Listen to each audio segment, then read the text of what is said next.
My name's Denny Smith. Welcome to the show. 99% perfect sounds pretty good.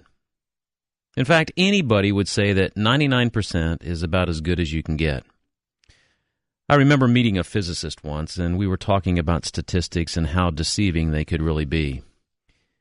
In statistics, we talk about probability a lot, and we use terms like standard deviation to measure the likelihood of something happening. Standard deviation is also known as risk, and whether it's investing or medicine or physics, understanding risk is really an important thing. Rarely a week goes by when we don't hear about a tornado, a hurricane, a flood, winter storm, ice, hail, power outages, food shortages, clean water shortages, you name it. And each of us has the possibility of one of these events significantly touching our lives at some point. 99% of 10 years is 3,613 and 1/2 days. But the 1% that's left is 36.5 days in 10 years. That's 1%. And that 1% in hours is 876 hours. Did I set this up for you? Here we go. Well, joining me tonight is Dr. Arthur Bradley, who in addition to being a PhD and an engineer with NASA, has become one of the nation's leading experts on disaster preparedness. Dr. Bradley, welcome to Central Indiana and 93 WIBC. How are you this evening? I'm doing fine. Thanks for having me. You betcha. Dr. Bradley, I want to read to you an email that my 81-year-old mother got from one of her friends out east. It says, "Dear East Coast family and friends, we've been worried about all of you. Have you all been all right? We hope you can receive this with the possibility of no power. When you do get power back, let us know that you are okay. We all know that this kind of storm can cause a lot of trouble. It was just 5 years ago we had the same horror. We had no power for 8 days. It wasn't pretty and we lost all of our trees. Oh well, life goes on. Stay well, all of you. Love, Bud and Joan." And then the follow-up came and it read as follows. "Dear Bud and Joan, thanks for your concern. After the October fiasco, we had some large limbs come down. One went on the house. All cleaned up now. Power was out for half a day, we're told. Fortunately, after Hurricane Irene, we installed a permanent generator. It kicked off immediately and kept running, and we're all toasty. Snow's mostly melted. We think Connecticut got the worst of it and are anxious to hear from Jim and Lucy." Well, there you go, Dr. Bradley. It's been several days for many of those folks up there without power. Is it safe to say that the majority of them were just not prepared in any way for those snowstorms? Well, I think that's safe to say about most people here in the United States and probably around the world. We face these threats every year, but it's hard to get the motivation up enough to go out and really take the steps necessary to prepare for them. You and I are both Boy Scouts, and I had a good conversation with you about that. That old BBB prepared, the motto of the Boy Scouts. As Boy Scouts, we had it pounded into us, and as we became adults, it was really easy to sort of, forget about that. The latest numbers from the Northeast are now that over 1 million people, entire cities and towns, were without power. 100% citywide failure in city after city in Connecticut, and this is an area that is usually pretty well prepared for snowstorms and outages. Arthur, where's the best place to start if we don't want to be a victim of a disaster? Where do you coach people to begin the process? Well, I think they have to set their expectations to start with. What are they trying to do? What are they trying to accomplish? It's so easy to lose one's way when starting out on something like this and get distracted by a lot of the fear-mongering and paranoia stuff that's out there. I joke in the book, I think the first line in the book is that it's not about preparing for zombie invasions because so many people can lose their way, by those fear tactics that I think you have to start with a very rational, clear, calm perspective of what you're trying to accomplish. And usually the best time to do that is when there's not a disaster. Arthur Bradley, a PhD, has written a book called Disaster Preparedness for the Family. It's a great book, by the way, Arthur. I enjoyed sort of grinding through this. A lot of it's pretty straightforward. You make it a point to say that we don't prepare out of fear or paranoia, but we should be motivated to prepare out of love for our family. That sure seems like a great place to approach this. Right, and that's a message that's a little different, I think, than a lot of other authors or even people in this community. And I came to that realization. I have a family with 4 kids, and I realized, the times that I do my best work in life are usually the times that I'm motivated by the right things, and that is things like love and concern. And I know it might sound corny, but it really does. If you do things for the right reasons, things usually work out well for you. Pretty much so. Now, your father was retired Marine Corps, was he not?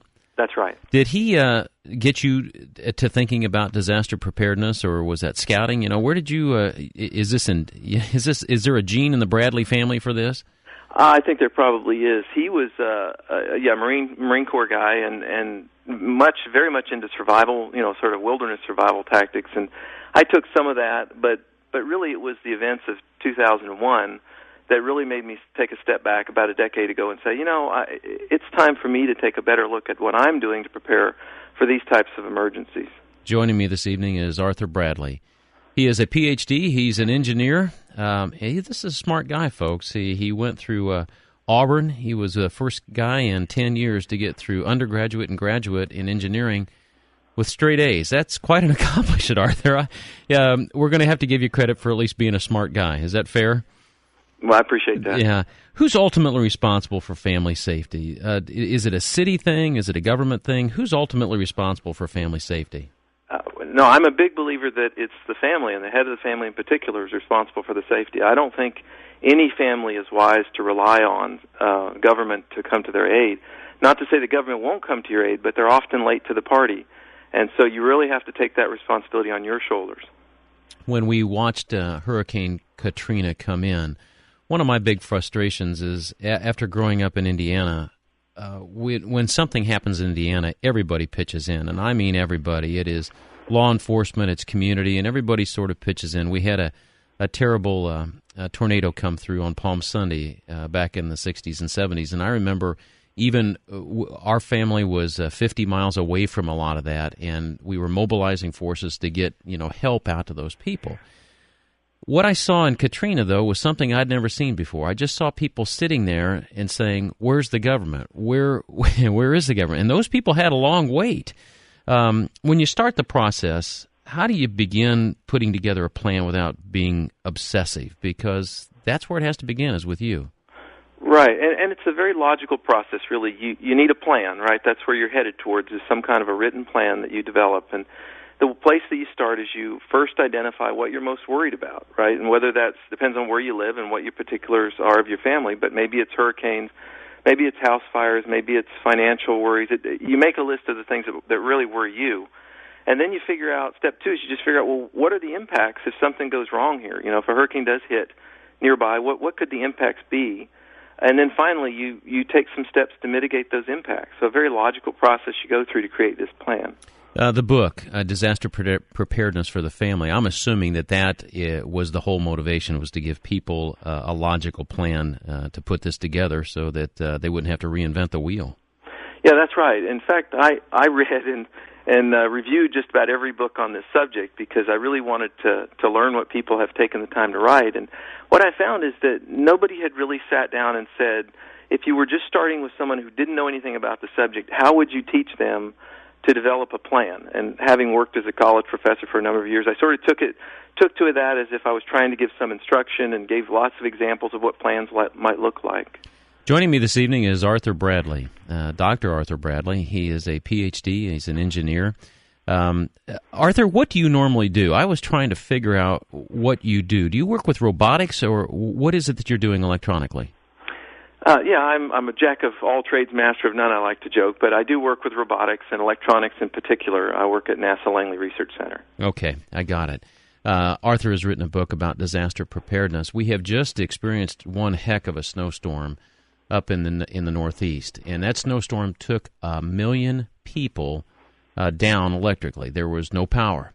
And folks, I want you to get your arms around this. Let's say that right here in central Indiana, 1 million people is about Marion County and about halfway into all of the counties, the donut counties. Imagine all of that area for the better part of 3 weeks without electricity. That's what's taken place in Connecticut. Now, when we come back, we're going to help you step through a process. Dr. Bradley has graciously agreed to be with us here for the next 45 minutes so that we can give you a game plan, an outline, so to speak, of the different things to approach. So get a pad and paper, get a pen and a pencil, and get ready to take down some fairly simple instructions and some fairly simple guidelines on how to prepare for disaster in your family. My name's Denny Smith, along with Dr. Arthur Bradley, right here on 93 WIBC. Once there lived an ant and a grasshopper in a grassy meadow. All day long the ant would work hard, collecting grains of wheat from the farmer's field far, far away. She'd hurry to the field every morning as soon as it was light enough to see by, and toil back with a heavy grain of wheat balanced on her head. She would put the grain of wheat carefully away in her larder, and then hurry back to the field for another one, and all day long she would work without stop or rest, scurrying back and forth from the field, collecting the grains of the wheat and storing them carefully in her larder. The grasshopper would look at her and laugh. "Why do you work so hard, dear ant?" And he would say, "Come rest a while and listen to my song. Summer's here and the days are long and bright. Why waste the sunshine in labor and toil?" The ant would ignore him, and, head bent, would just hurry to the field a little faster. This would make the grasshopper laugh even louder. "What a silly little ant you are." He would call after her, Come, dance with me. Forget about that work. Enjoy the summer. Live a little." I think you know how that story ends. And for all of us, preparing for disaster, whether it's simple things or not, sometimes just seems like a waste of time. Joining me this evening, Dr. Arthur Bradley. Dr. Bradley works for NASA as an electrical engineer of sorts, but he's also one of our nation's best experts on preparedness. Dr. Bradley, how do you put together a plan without being obsessive? Yeah, so like I mentioned, you start with a very basic approach of identifying your threats and mitigating their impacts, and you go through a process of figuring out, exactly what you need to stay alive and stay comfortable and to stay happy. And I broke that down in the book into 14 different needs, and those are obvious things that people might think about: food, water, shelter. And for each given threat that you're concerned about, you figure out, well, what would the impact on that need be? So, for example, if a bad winter storm came through, it's going to affect your ability to have electrical power, maybe the ability to restock your pantry, maybe even the water supply. And so you go down your list of what needs you have and what impacts there might be, and then you make some logical preparations to mitigate those impacts. Now, you've been doing this for quite some time. Is there a tendency to begin Teotihuacan, the end of the world as we know it, type mindset? Or, what's your experience been as you're coaching people through it? No, you're absolutely right. I'm glad you asked that question. There's a lot of popular fiction and nonfiction work out there that talks about the end of the world, and it's great reading, and it's fun to think about, maybe adventurous in a sense, but it's not the place that a real family would want to start with their preparations. For one thing, it's very, very difficult to truly prepare for everything, right? To prepare for an asteroid hitting the Earth or something global, like a super volcano maybe. So it isn't the place to start. It's just a little too daunting, and you end up giving up before you really make any progress. So I always say, you start with what makes sense, the most likely threats first. And then if you really get prepared and you really get into this and you want to expand your horizon to more unlikely events, things that they call high-impact, low-frequency events, like those types of things, and that's fine. But start small and get your hands around it first. There are lots of different types of disasters that we can prepare for, in addition to your zombie apocalypse that you talk about in the book. There, I think you broke it down into 5 different ones. There's the natural things like the hurricanes and the storms of sort. There's pandemics. There's man-made disasters, things that happen, such as what happened on 9/11. There's the war, the terrorism. There's crime. And then there's what you label as a personal disaster. Can you give me a rough idea of what you mean by a personal disaster? Sure. Personal disasters are things that really have the same kinds of impacts in your life, but are by very different causes. These might be loss of a job, a serious illness, a divorce, some kind of unexpected financial problem. I know, some people might not classify those as disasters in the typical way, but they have very similar effects if you really think about what those might, how those might affect your family. We talk mostly about the natural disasters, and 99% of the time the world spins like a top. Skies are clear and refrigerators full of milk and cheese, but somehow we're reminded that the world can be a dangerous place. Over in Connecticut, there were, I think they're knocking it down, but there are people who have been without power for a whole week. Have you ever been without power for a whole week, Doctor? I have. In fact, when we first moved to Virginia back in 2003, we had Hurricane Isabel hit here, and we were without power for about 10 to 12 days. Some people were without for about 6 weeks. So It was something living without. I always tell people going without power for a day can be kind of fun. Everything's a little quiet. You can kind of appreciate life a little differently.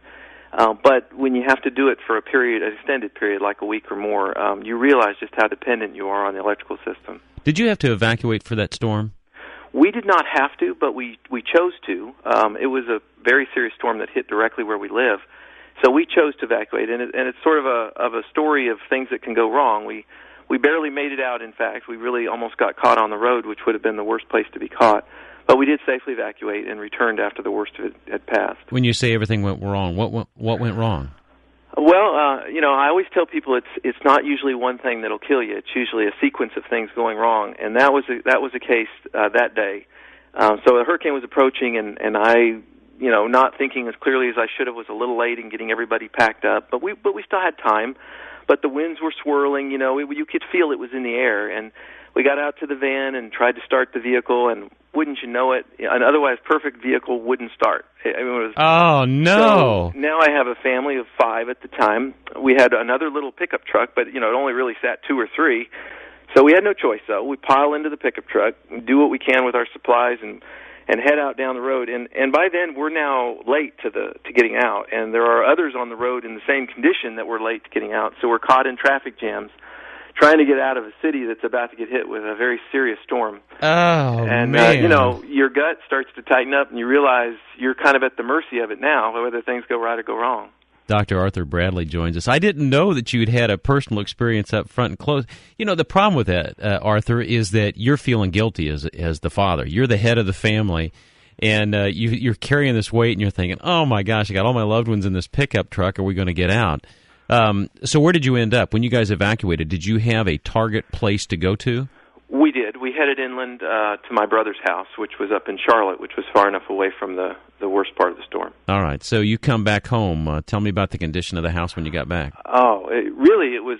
Now we had only moved here. We'd only been here a week and a half, so literally we didn't know what it was supposed to be like here. But it was unlike something I had ever seen before. And I've been through many storms, but there were thousands and thousands of power poles down on houses, and trees down, and power lines down, and all the gas stations were closed for a period of time. Restaurants were closed, grocery stores were closed. So it was apocalyptic looking for a period of days.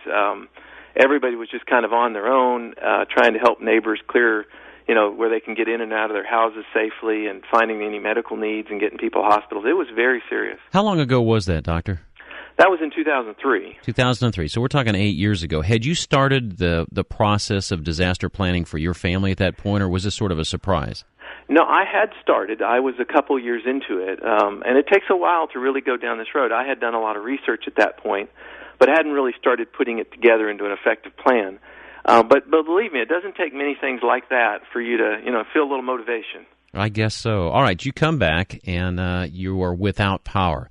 What did the kids think of that? You had 3 kids. You have a new daughter now. But what the 3 kids that were hanging around over the last 8 years? How old were they when that happened?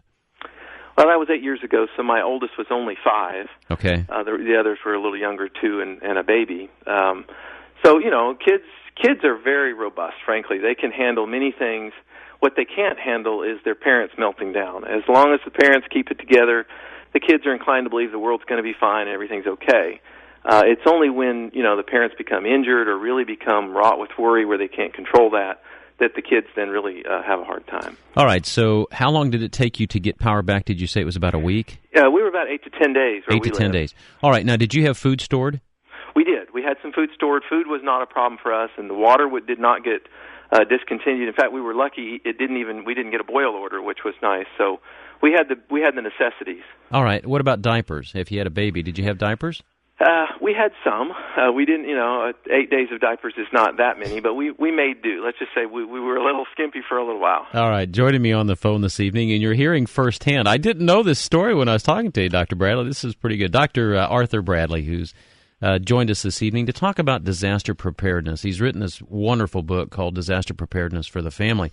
And what prompted all this is this snowstorm, and followed, well, I guess the hurricane came first up to the East Coast, and it was followed very quickly by this very unusual snowstorm. Doctor, I just received this, and I'm not going to put you on the spot. I know you work for NASA, But we live in a very fragile and complex ecosystem. It's pretty unpredictable. I just got this note, and it says YU-55 asteroid flyby at 201,700 miles from Earth is within the Earth-Moon system and places our Earth-Moon Berry center of orbit at risk. This is the reason that the effects on our Berry center are unpredictable, but probably any effects are going to be not good. If I remember physics, Berry center has to do with mass, as something of mass passes by us. So, sometimes it's not just the storms. We can have things from outer space sort of chasing us down, I guess. Right. That's absolutely right. There's a lot of threats that people worry about. Planet X, you hear the rumors of always of Planet X, but typically it's comets or asteroids. And, the YU-55 isn't one I would particularly worry about right now. It's the size of an aircraft carrier is what I've heard it described at. Yeah. As long as it doesn't have a direct impact, it's not going to have much gravitational effect on the planet. But nevertheless, it always makes you think, well, what if it was just a little bit over? Yeah, just a little bit. Right. Yeah, all right. Folks, joining me this evening, Dr. Arthur Bradley. When we come back, we're going to start through the list of 14 needs. Now, I know that you got your paper and your pencil ready. These are important things, and we're going to take them roughly in order that I think you might need to pay attention to them. And I guess it depends on where you live, but I'll let the experts sort of coach you through that. My name's Denny Smith. You're listening to Arthur Bradley with me right here on 93 WIBC. 93 WIBC, my name's Denny Smith. On the phone with me this evening is Dr. Arthur Bradley. He is a PhD. He's an engineer. He works in electronics and robotics for NASA. I guess can we call you a rocket scientist, Arthur? If you'd like to. Yeah, I think that's pretty cool. All right, before we get to the 14 needs that everybody really needs to pay attention to, I'd like to ask you a little bit more about this evacuation that you did for the hurricane, because we learn from other people's needs. Tell me about gasoline. For the so many days where you were without power, were you able to get automobile gas for the truck or for the van that didn't start in the first place? It was very difficult. That, in fact, was probably the primary shortage was gasoline. There were some stations that managed to stay open and get resupplied, but as you can imagine, the gas lines were, literally a mile or 2 miles long. So you'd wait perhaps 2 hours working your way through the gas line to refill as much as you could. You had some cans with you. You'd refill your vehicle, but it was a long, tedious process. It is one of the reasons why people do need to consider, fuel like gasoline as part of their plan.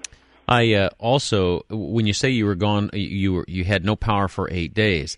Now, you're an old Boy Scout, and you know the drill as far as cooking over a camp stove or whatever. Had you made preparations with a camp-type stove, or were you cooking over a wood stove? What were you doing to cook food? Yeah, well, if you have a backup electrical system, you can still run a microwave, for example, which is a great way to do it. Or if you have natural gas, which we did, you can use your stove that way. All right, so that's how you made do. Right. All right, now, a lot of folks hear me advertise for a local electrical contractor by the name of Barth, and they offer backup generators. After that happened, they can be natural gas powered or they can be LP gas powered. Did you know, or I guess they could even be diesel powered. Did you notice that a lot of your neighbors after that period ended up with backup generators?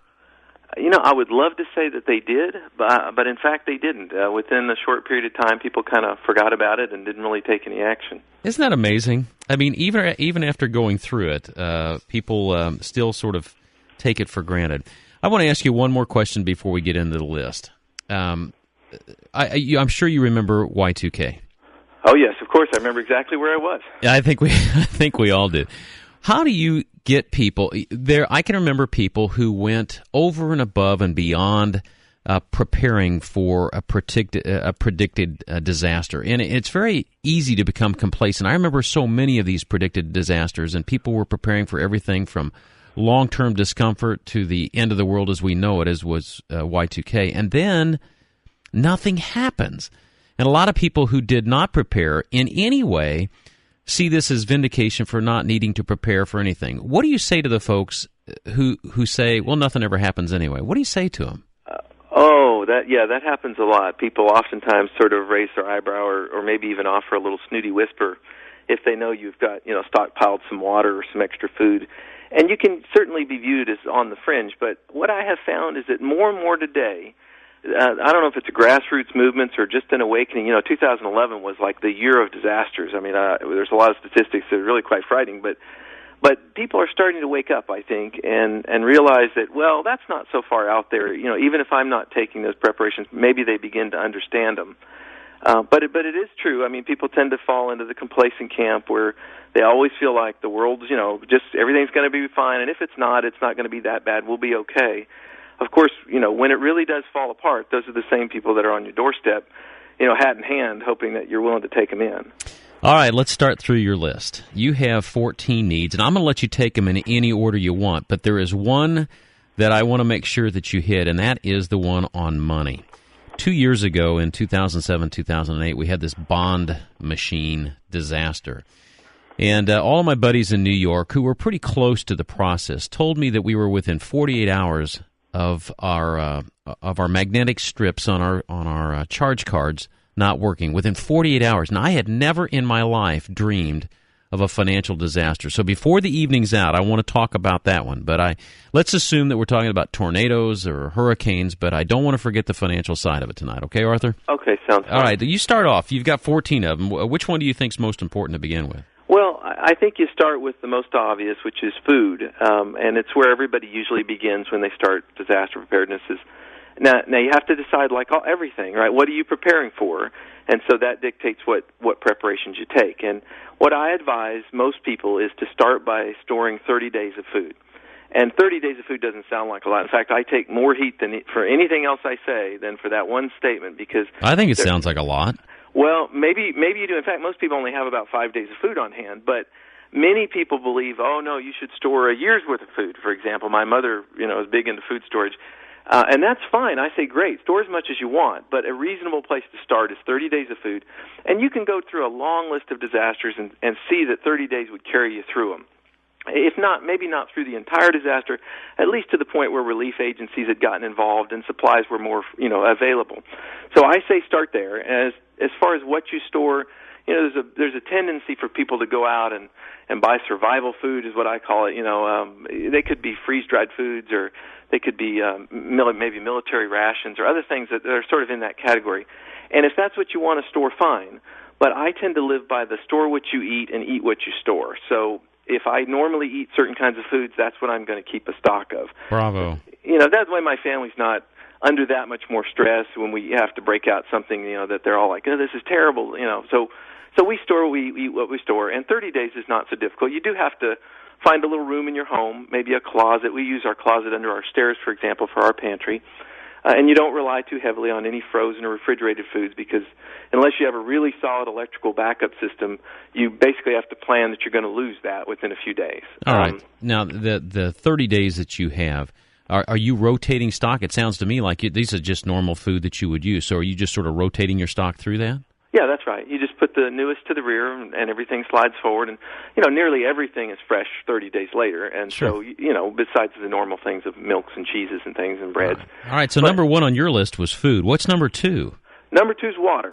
And this is the one that many people neglect. In fact, a lot of people who have huge food caches, I'll ask, well, where's your water? And they, sort of get that puzzled look on their face. And the reason for that is, of course, people expect that water will always flow.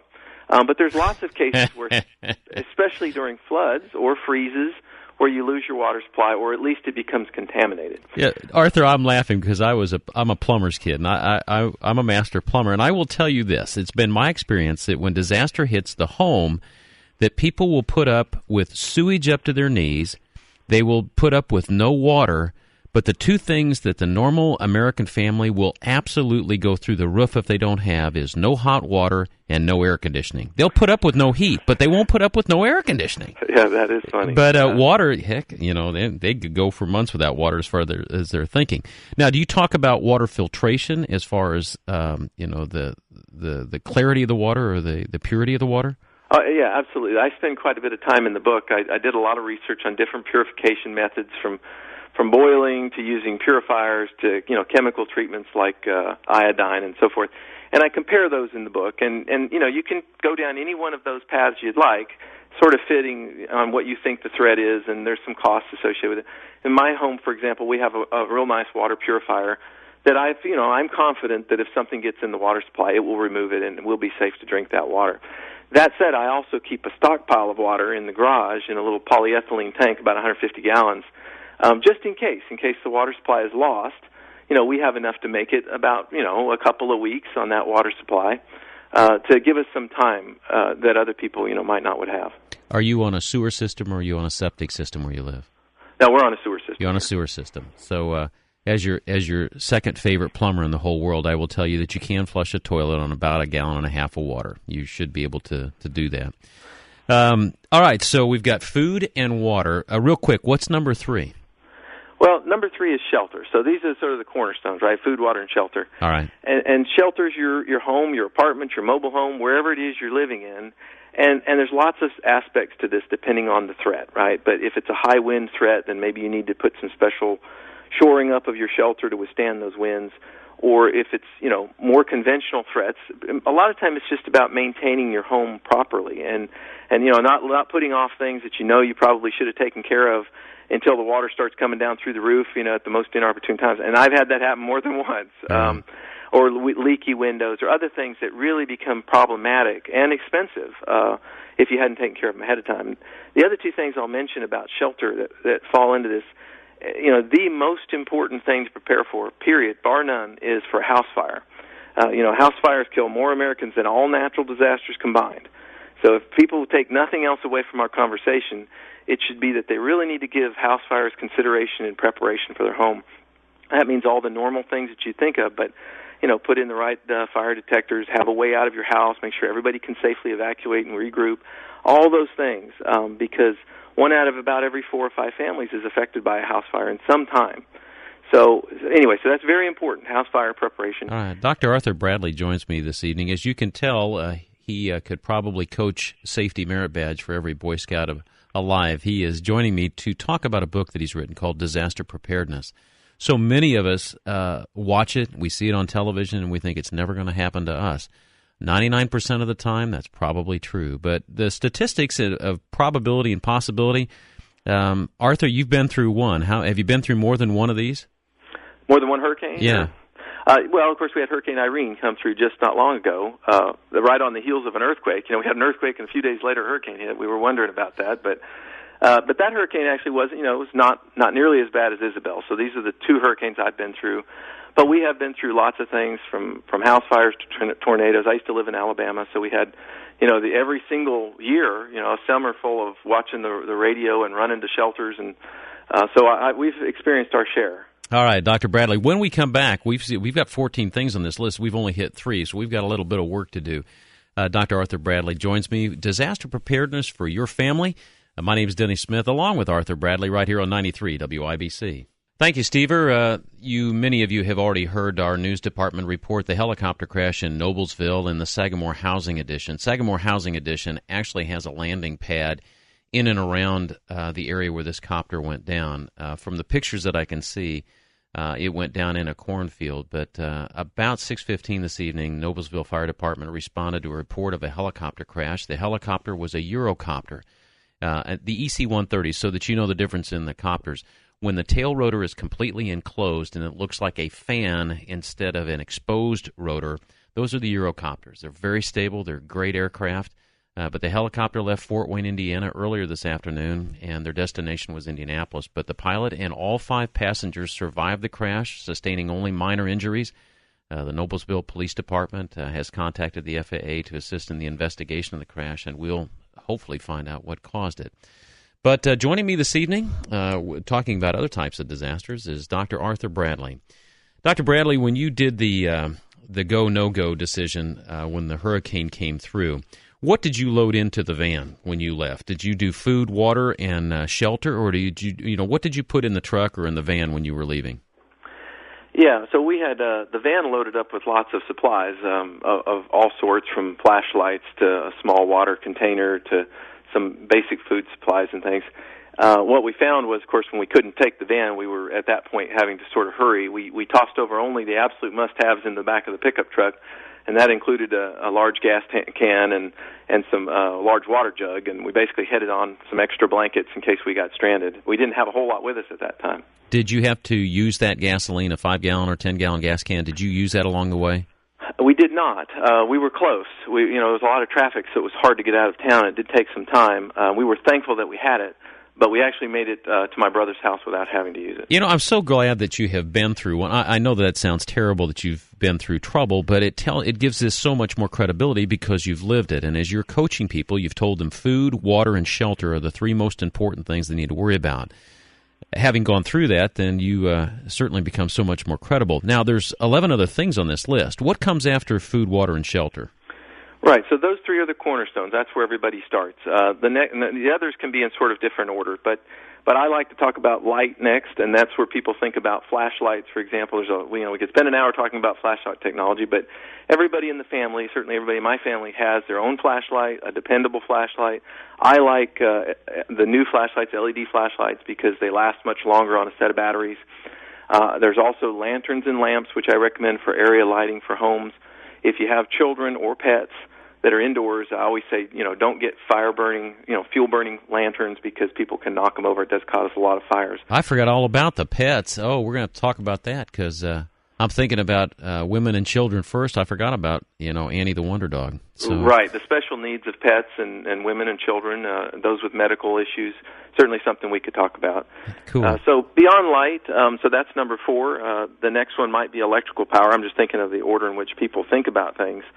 Electrical power, nobody really thinks about until it goes out, and then it becomes the most important infrastructure item you could possibly imagine. And there's really only 2 viable replacement backup systems. One is you can have a generator system, which there's a couple types. There's a portable generator, you'd probably see at the local hardware store. Right. Roll it out of the garage and fill it with fuel and start it up and run it. And you can wire those into your home. We have ours where we can plug it into our home, and that's great because you can power all your overhead lights and your basic appliances and things. But you do have to have an electrician do that work. It's not something you do yourself. The other is to buy what they call standby generator, which are those permanent units that sit outside the home. They usually run on natural gas or LPN, and those are even better than portable generators because they kick on automatically for you. So those are the choices for generators. And the other choice that many people don't know about is something called an inverter, which this is something where you take, let's say, a car battery, if you imagine that, and you connect it up to an electronic box called an inverter, and it changes the battery voltage, which is normally 12 volts DC, into the standard house supply, 120 volts AC or so, that you can then plug extension cords into and power things sort of onesie-twosies for your home. And that's really nice for people that live, let's say, in an apartment. They obviously can't have a generator, or somewhere in a big city where they want to have some small backup system, at least to maybe run the toaster or the microwave or recharge their cell phones. It's an option for that. Many people will identify this, the inverters that we use, as battery backups for our computers. Now, are these bigger units than what we would use as UPS on our computers? Not really. I mean, maybe the batteries themselves are typically full-size deep marine cycle batteries. Okay. So that's a pretty good-sized battery. But the inverters themselves are not, they're about the size of a small toaster. And you just hook up the batteries, you clip it onto the battery on one end, and on the other end are just standard AC plugs. They're very inexpensive. You can get them probably as cheap as $80 on up to maybe a few $100s. Now, they won't do the capability of a full-size generator. They might only give you a couple thousand watts. But that's enough to run a lot of things. You can run a heater off of it, or you can run sort of one major thing at a time. Don't try and run your dryer off of it, but you can get a lot of basic functionality out of that. Dr. Arthur Bradley joins me. He's written a book called Disaster Preparedness for the Family. He's lived it, and having evacuated for a couple of hurricanes, he knows from which he speaks. When we come back, we have 14 things on this list. We've only been through 5. And then I'm also going to ask him about how he got the family to buy in. He's got 4 kids. Now, in a situation like that, your kids can either look at you as Clark W. Griswold, or they can look at you as the genius father of all time. When we come back, Arthur, I'm going to ask you how your kids look at you, and I sure hope it's the genius father of all times. My name's Denny Smith. Tonight we're talking about disasters. We're talking about ants and grasshoppers. Are you going to be prepared, or are you going to become complacent? There are so many different things that cause us to worry about disasters, whether it's natural, whether it's pandemic, whether it's man-made, war, terrorism, crime, and even those personal tragedies. When we come back, more of Dr. Arthur Bradley, who's joining us. Again, the name of the book, Disaster Preparedness for the Family. My name's Denny Smith, along with Dr. Arthur Bradley. We'll be taking your phone calls when we come back, too, so don't be bashful. If you got a question for the good doctor, you dial us up, 239-9393 and 1-800-571-WIBC. And news is next in 2 minutes, right here on 93 WIBC. And my name's Denny Smith. Welcome to the show. I enjoy being with you here each evening. I was really touched by the two storms that went through the East in the last couple of months. They had the hurricane. In fact, it was followed by a second hurricane, two bad storms, bam, bam. And then all of a sudden we had an early snowstorm. And with the leaves still on the tree and the wet snow coming down, it was a disaster of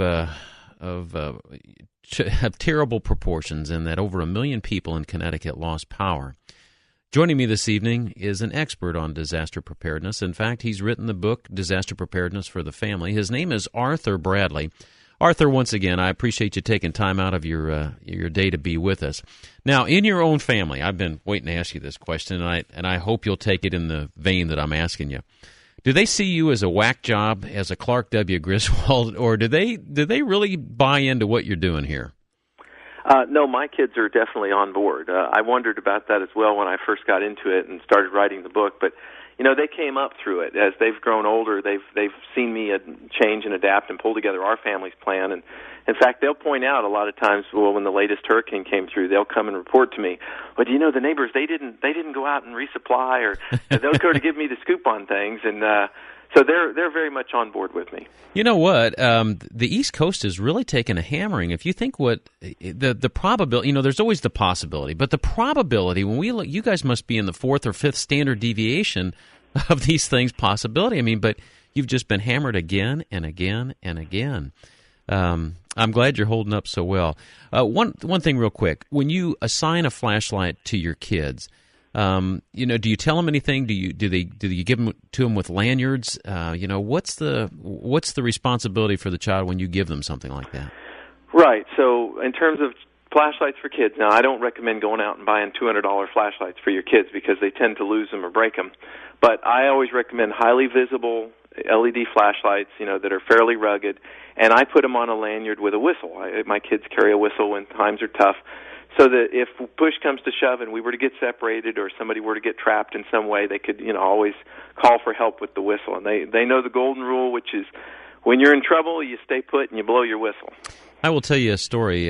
Many years ago, I went to Penobscot Bay, and we went through Hurricane Island, and it was part of Outward Bound. And I did a 3-day solo, and one of the things, they put you on an island by yourself in the middle of Penobscot Bay, and they give you this emergency whistle, and the story is, and I did not see it happening, but the thing is they had a different survivalist on each one of the islands, and the rule was that if you heard the whistle blow, you had to make sure you knew what direction the whistle was coming from, and then you blew your whistle.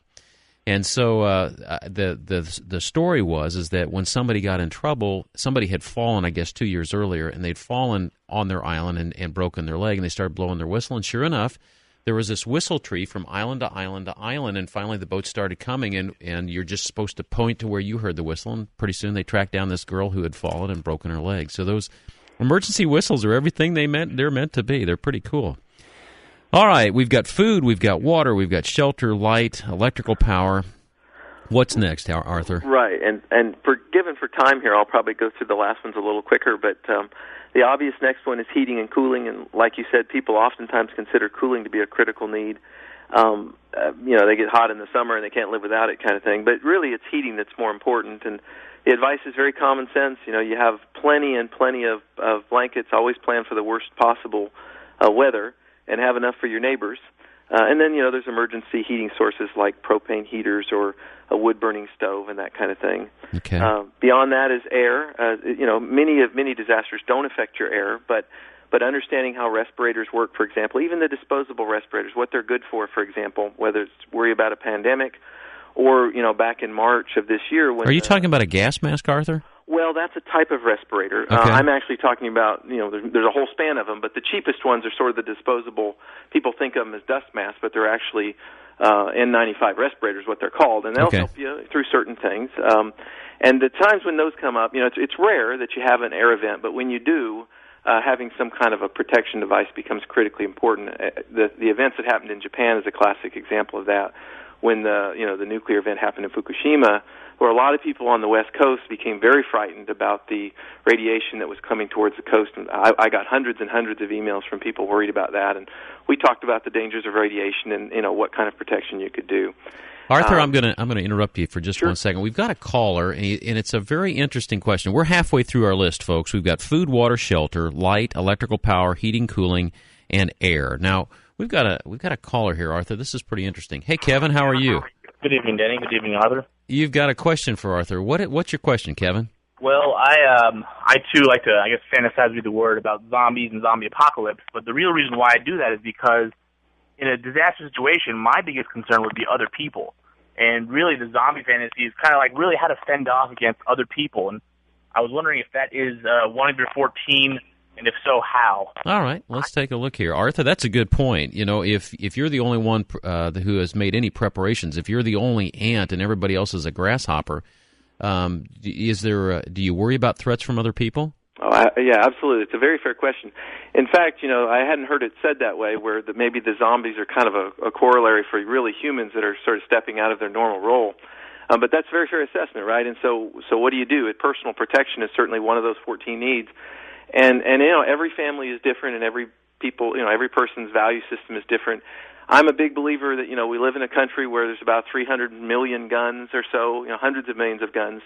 So we live in that kind of world, and we need to be prepared to defend ourselves. And so my family understands how to defend themselves. I think every family has to at least consider that. Now, if you're completely anti-violence, that's fine, but you have to be realistic. And you have to, maybe make the appropriate people in your network. Maybe you have a police officer that lives across the street, for example, or something like that that's willing to step up and take some kind of a role like that. We listened to some of our friends who were on the East Coast. In my business, we have affiliates that are in different parts of the United States. One of the things that they told us is that they got to work, and they were glad they got to work because they had phone service. And I didn't even think about cell phone service. Talk to me about communications as part of your disaster plan. Right. So communications, it's actually one of the things that go out the quickest, and that's because as soon as an emergency happens, the communication systems, if they're not taken down directly, they're quickly overwhelmed because of all of the calls. And I actually tested that. Just recently we had an earthquake here on the East Coast, centered not far from here. And sure enough, as soon as it happened, within seconds, I got on the phone, and I managed to connect and tried again about 10 seconds later, and all of the lines were busy. Couldn't connect no matter what you tried. And so it's one of those things that having the ability to reach out either to family to say, hey, I'm okay or I'm not okay, maybe call for emergency help, it becomes critically important, and you do need to consider that. Do you have a plan? I know we're only through 7 or 8 of our things, and I'm sort of bouncing around. I think I'm going to hold on to you a little bit longer if I can talk you into that. Do you guys have a plan within your family, amongst your children, that if the disaster happens when you're not all at home, do you have a plan where everybody calls or gets together, or you have a location where you meet, or do you have a plan for communication? Yes, absolutely. Even with my wider family, people that live out of state, we've all come to an understanding of, if there's some kind of national event where we would try and regather. My dad has always said, if we have to evacuate and we couldn't tell you where we're going, we'll leave some note behind in some way, so come and look for it. And so, yeah, having some place to group, whether that's a local park or whether that's in a town nearby, is something that a family should discuss. All right. Now, I'm a financial counselor, and one of the things that I have always tried to tell people is that card that you carry in your wallet may not work.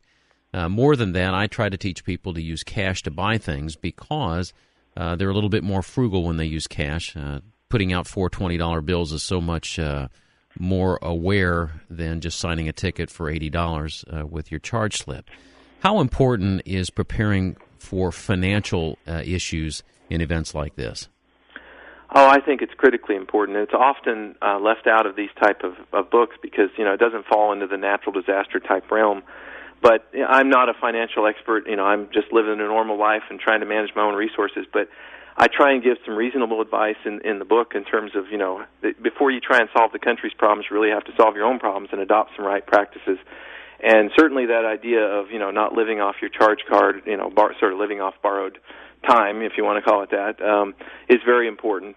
And I totally agree with you. Certainly if you have to evacuate, having some cash on hand is critically important. You think about if you break down on the side of the road and some guy stops to help reluctantly, you can't very well offer him your Visa card. Right. One of the things on the 14 list caught me off guard, and that was sleep. Can you talk to me about that one? Yeah, it's a very short chapter, but it is something that, without sleep we all die. It's a critical need that we have. And it really, I just wanted to analyze it a little bit and think about, why is it important and what can we do to sort of help ourselves through that? A lot of people suffer from insomnia and other things, but when times get really tough and you get a lot of stress on you, many people find it difficult to sleep because they're worried about the hole in the roof or they're worried about their kid coughing or whatever the problem might be. And what I try and point out in the book, I offer some standard sort of advice on how to get a good sleep through these crises. But more so than that is, if you do not get adequate sleep, it really affects your decision making, and that decision making in turn can cause you to make a critical mistake that might put you or your family in danger. Let's talk quickly about some special needs when it comes to medical. I don't know whether you lump that into first aid or whether you treat it individually, but talk to me about medical and first aid. Yeah, medical and first aid. So, many people have very special medical needs from, maybe heart medications or diabetes or other things that, they can't do without for any length of time. So I always advise that people keep a basic stockpile of medicine, and normally that's between 30 and 60 days. That you, just in case something happens, you have a period of time. You're not 3 days out from, being out of some life-saving medicine. All of a sudden you can't get to the hospital or can't get back to a pharmacy. So having enough medicine on hand, and that's very specific to each person. And then first aid, I think everybody in our country, every adult certainly, should be able to perform life-saving first aid. Recognize the symptoms of a stroke, how to help someone who's choking, what are the right steps to administer if somebody's having a heart attack. Just at least the life-saving steps, how to stop bleeding on someone who's been in an accident. And I go through those things as well as a lot of just basic first aid. Last thing on the list, it's the next to last thing, but we've already talked about protection. Transportation. What is your plan for transportation, or what is your emergency list when it comes to transportation? Right. So, transportation, there are many, I always say the cardinal rule to disasters is that some of them can only be survived by getting out of their way. And many people forget that. Maybe a great wildfire comes your direction, and you forget that idea that I'm not going to survive this no matter what I've stockpiled if I don't get out of its way. And transportation gives you the ability to do that. And, you have to have accurate information about where the threat is and how do I get away from it, whether that's a nuclear site that's, gone unstable or whatever it is. You need to know the right direction to go and the right roads to take. As far as the vehicle, I always advise people, don't worry so much about that big 4x4, that you think you can go up over mountain ravines. I know that's, exciting to have, but it's really about dependability and really even fuel economy, where you can get the most distance, the most bang for your buck, if you will, on what fuel you have available. Folks, I know you have your pencil and paper. I'm going to ask Arthur to give you his website. There's a place where you can acquire this book. I want you to know that I'm recommending it. Very rarely do I recommend a non-financial book, but I'm going to tell you that after seeing this book, I think it's important for every American to realize that in addition to all of the other disasters that might come our way, whether it's natural, whether it's man-made, whether it's personal, war, terrorism, crime, or even financial, this is a book that makes sense. Arthur, tell them your website. Sure, it's disasterpreparer.com. Preparer, E-R on the end? Right. All right. Disaster They can Preparer. also buy the book anywhere on like Amazon. It's a great one. Dr. Arthur Bradley, Ph.D., engineer, Eagle Scout. I really appreciate your time. You've been gracious with it, and you've certainly educated us beyond what we have looked at when it comes to disasters. So thanks so much for your time, Arthur. Sure, thanks for having me. All right, you take care. Well, there you go, folks. Dr. Arthur Bradley. I would encourage you to go there, disasterpreparer.com. You'll find that book, and as far as being thorough, it is more thorough than you can possibly imagine. And I was so pleased to know that he had been through disasters. And I was also pleased to hear that his kids didn't think he was a nut job, because sometimes when you start to do something like this, even your own family thinks, what are you doing?